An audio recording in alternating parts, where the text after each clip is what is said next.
Welcome to the Cory Lee Show, where our focus is on building leaders and transforming culture.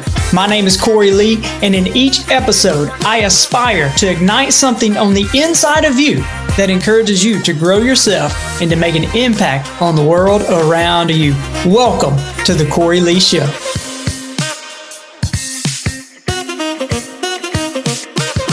Hey guys, welcome back to the Cory Lee Show. Got an exciting solo cast today. That's right. It's just you and I on today's journey in this podcast. And I titled this podcast, What Does It Look Like to Be a Champion? What does it look like to be a champion? And as we jump off on this podcast episode, I want to read you The Man in the Arena by Teddy Roosevelt. I'm sure many people have heard this saying by him, but I love it, and I want to use it at the very beginning to kind of lay the foundation of where we're going in this episode. So this is called Man in the Arena. It is not the critic who counts, not the man who points out how the strong man stumbles or where the doer of deeds could have done them better. The credit belongs to the man who is actually in the arena, whose face is marred by dust and sweat and blood, who strives valiantly, who errs, who comes short again and again, because there is no effort without error and shortcoming. But who does actually strive to do the deeds?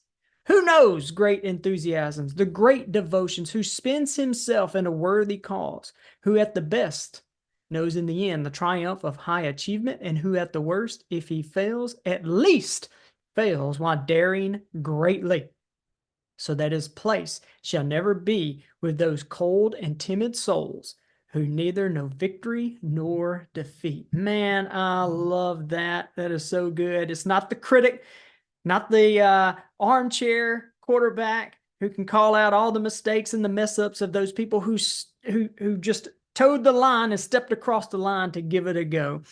Our kids, we were watching this thing on Netflix the other day. It's about the World Cup, and what was really interesting about it, we were watching this episode, the captain of the Croatia team was having a conversation with the goalie.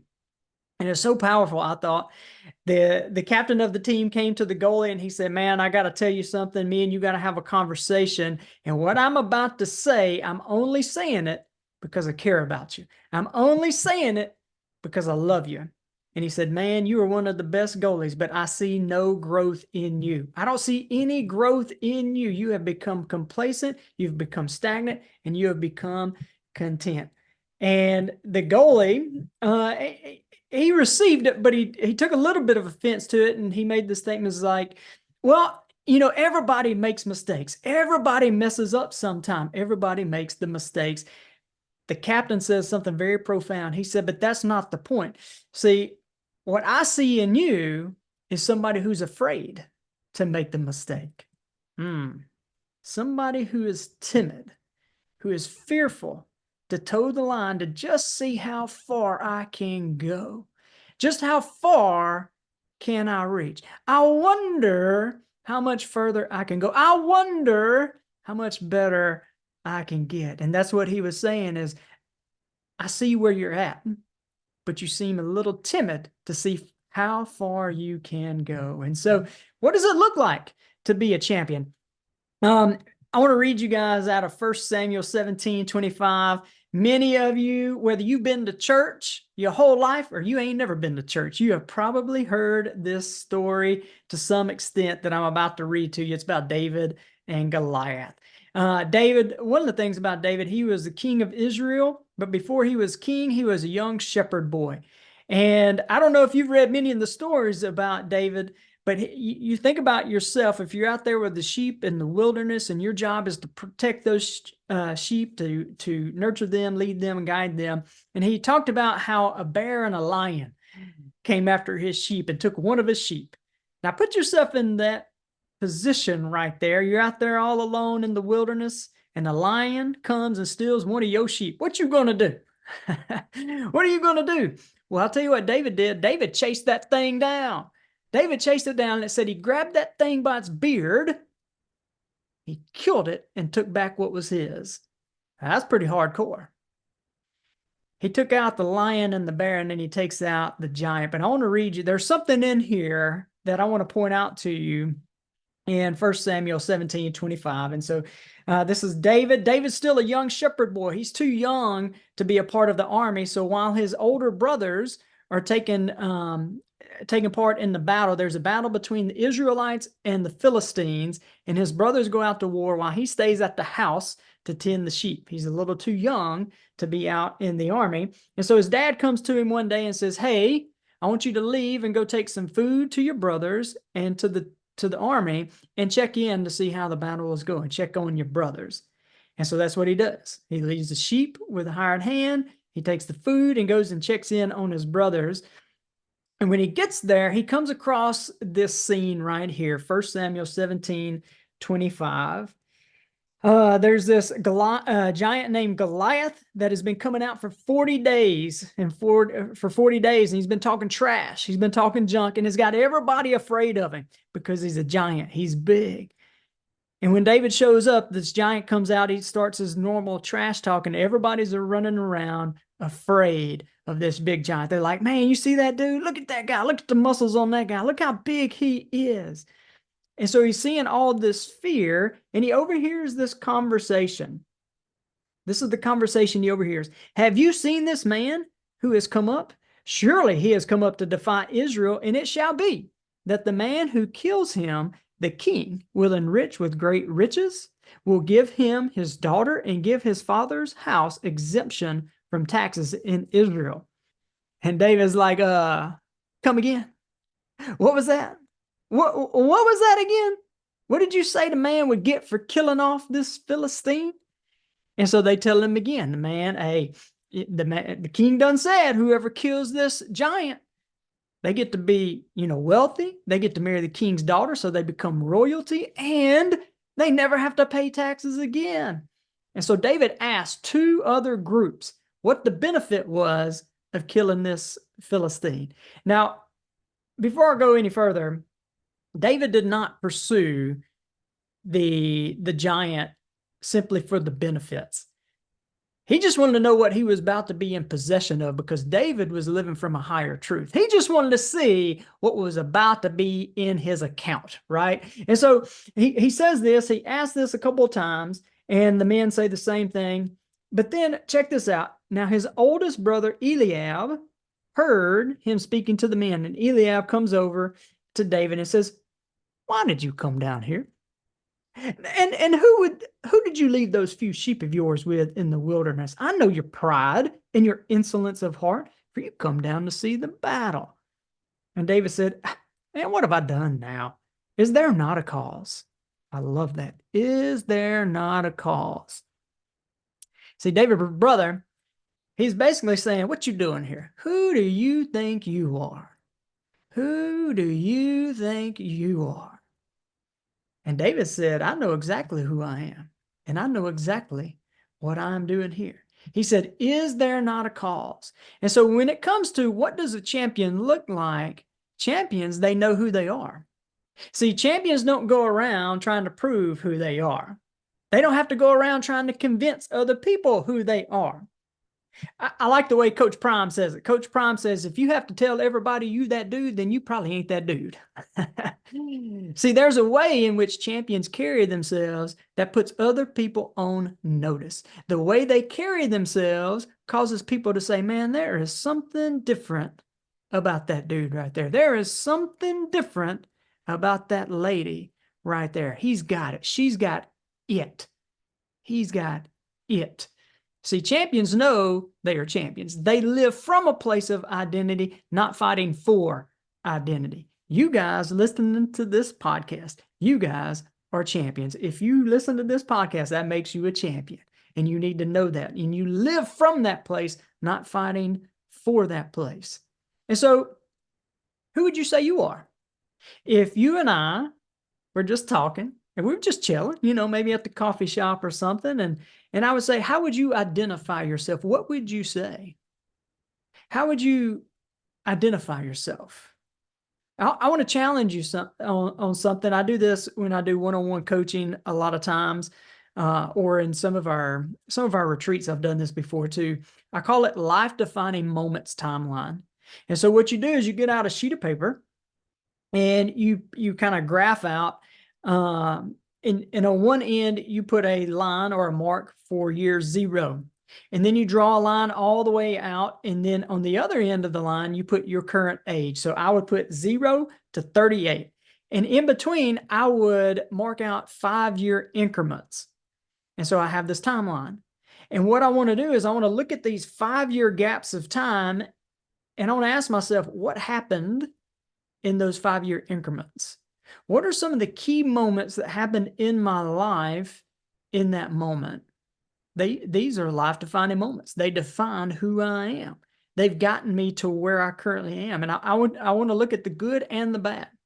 I want to look at the good things and the bad things as well. Some of the biggest lessons that I have learned has come from the lessons I've learned through failure. So failure is not fatal.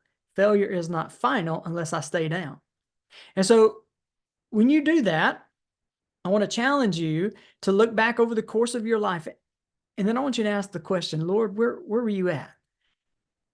And you'll begin to see themes in your life, and you'll begin to see the evidence of his presence and his goodness. I promise you, in your life, you'll start to see these themes and his presence in your life. And so from there, what I want you to do is I want you to create some identity statements. I want some I am statements, and I want you to say them out loud every day for 30 days. That's your homework, all right? I know you probably came to this podcast thinking you're going to passively listen, but I want to be actively engaged, right? Again, my goal is to build leaders and transform culture. We don't do that by sitting on the sidelines and just simply being passive participants. And so I want to challenge you to do this. Create your timeline and then create some I am statements based off of who do you desire to become and what you see based on the successes you've had. And then if you believe in the Lord, look at what he says in the Bible. Now, some of you, I know you may be thinking, oh, well, that sounds a little weird to me. That may sound a little weird to me. I don't know about that little short guy. But look, do not be conformed to the pattern of this world or the thinking of it, right? But be transformed by the renewing of your mind. Well, how in the world do you renew your mind? What you do is you take a new thought and you allow it to wash over an old belief. This is one way to do that. You allow that new belief to wash over an old belief. And so I'm going to just give you an example of some of my I am statements. This is simply as an example for you as you create yours. And so these are the ones that I say. I am a champion. I am a catalyst of transformation. My gifts make room for me. I am a miner of talent and extractor of potential. I'm a seeker, a seer, and seizer of opportunity. I am a man of action. You know what? I am a magnet for blessings. Surely in goodness and mercy, they follow me every day of my life. I am blessed and highly favored. Every room that I walk into, the atmosphere changes because I carry the presence of the living God. I'm enthusiastic. People are drawn to my energy. I'm fearfully and wonderfully made. I can do all things through Christ who gives me strength. I radically influence nations. I am God's workmanship, created in Christ Jesus for good works. So when I think about champions know exactly who they are, and they live from that place, not fighting for that place and trying to prove it. Hey guys, I hope you are enjoying this episode of the Cory Lee Show. Y'all, I am on a mission to build leaders and to transform culture. So if you're looking for a speaker who speaks directly to the heart, a mentor to come alongside you and your team, or if you're in a position where you're looking for a personal coach who embraces where you are and also believes in who you could become, then I would be honored to walk this path with you. Simply reach out to me on my email at Cory@CoryLeeLeadership.com. Look, let's make your vision a reality. Contact me, and together we'll navigate the path from aspiration to achievement. Your transformation, it starts now. I also think that champions have a certain kind of attitude. There's a certain kind of attitude that champions have. Zig Ziglar said, your attitude will determine your altitude. How about that? My attitude, your attitude will determine how high I go in life, my career, whatever. And so champions have a certain attitude, and that attitude is an attitude of expecting to win. An attitude of expecting to win. Y'all, I watch some teams play and then they act surprised when they win. There is a huge difference between being excited about winning and being surprised when you do win. Champions expect to win. It doesn't matter who they play. It doesn't matter the reputation of the opponent or what all the opponent has accomplished up until that point. Champions have an expectation to win. You guys are champions. I also want to say this. I want you to know this, that when you are a true champion, the scoreboard cannot make you a winner or a loser. Coach John Wooden, he says it like this. He says, success is never final. Failure is never fatal. It's courage that counts. He always put that emphasis on the process over the outcome. I got the opportunity to speak with a soccer team, a high school soccer team the other day. Actually, this is from that conversation I had with them. And I got the opportunity to speak with them. They were going up. They were in the playoffs. This was the third or fourth round. And going up against a team was supposed to be really, really good. And so I came in and my goal was to add value to them, to inspire them, and to motivate them. And our son plays on the team. So I was at the game. And we went to this game, and y'all, the team they played was the best team I had watched them play all year. That was the best team I had seen them play all year. And they ended up winning. The other team ended up winning. It's the best team I'd seen them play, but you know what? That was also the best I've seen our team play all year as well. They played their best, and they played the entire game. They put out 100% effort. And the reason I wanted to call attention to that is what I was saying. When you're a true champion, the scoreboard cannot make you a winner or a loser. In that moment, they got an L in the loss column, but they were champions by the way they played. And as a young team, it gave them exactly the things that they needed to see where they needed to improve. If they want to get to that state championship level, now they know what they need to work on. And so a champion carries themselves with the expectation that everything they do, they expect to win. Success is expected. They prepare, they plan, and execute with excellence.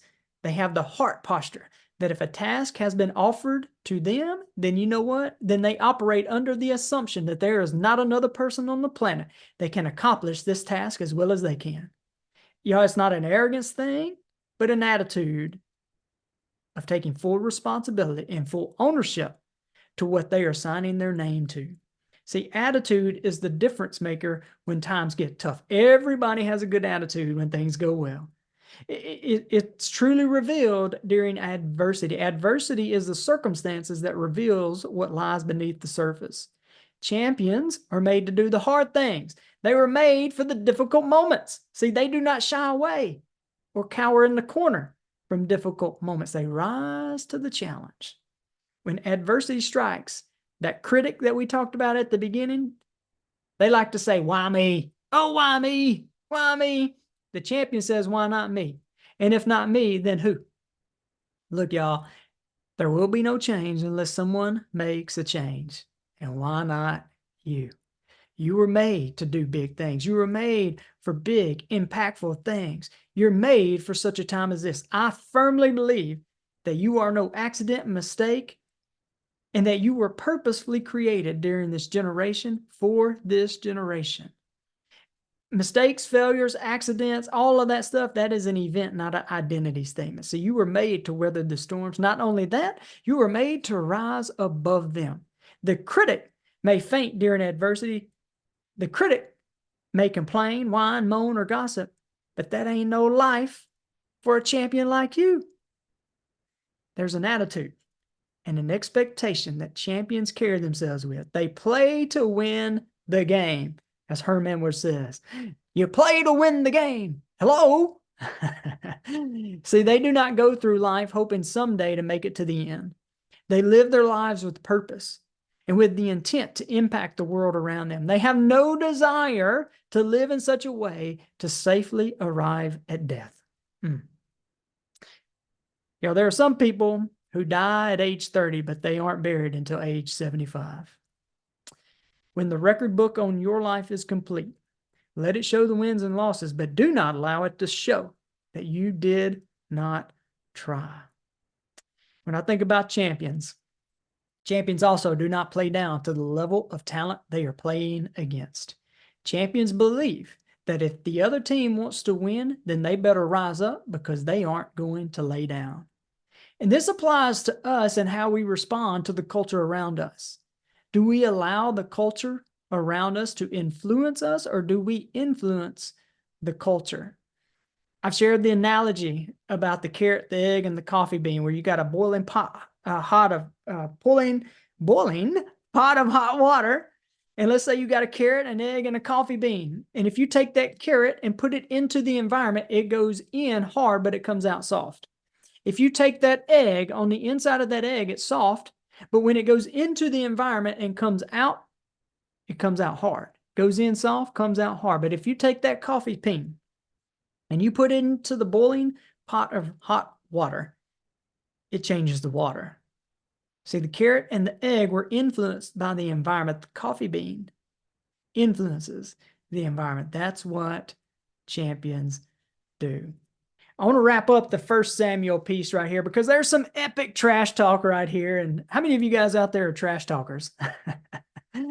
Well, if you're the trash talker, you know what? I got you some new content. I want to give this to you. This is 1 Samuel 17:42 through 47. And this is Goliath and David trash talking to each other. And so the Philistine came and began drawing near to David.